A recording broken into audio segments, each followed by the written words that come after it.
नमस्कार myself Dr. Sobhagya Ranjan Kara MDS in Public Health Dentistry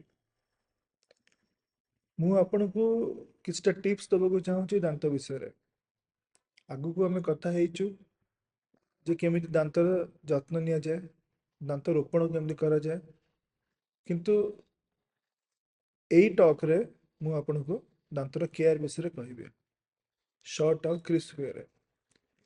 ତାହେଲେ ମନେ ରଖିଥାନ୍ତୁ, ଦାନ୍ତକୁ ଏକ ନମ୍ବର ଟିପ୍ସ, ଦାନ୍ତକୁ 2 ଥର ବ୍ରଶ କରିବେ।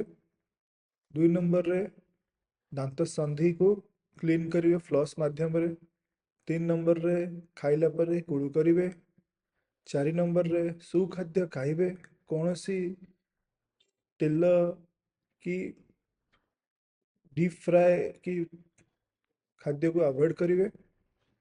ଆଉ 5 ନମ୍ବରରେ ଯେଉଁଟା ସବୁଠୁ ଗୋଲ୍ଡେନ୍ ପଏଣ୍ଟ, ଆପଣ ନିୟମିତ ଉପାୟରେ ଦାନ୍ତ ଡକ୍ଟରଙ୍କ ପାଖକୁ ଯାଇକି ଚେକଅପ୍ କରାନ୍ତୁ।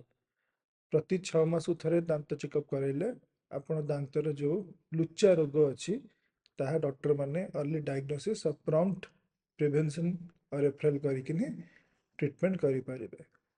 Thank you so much. धन्यवाद।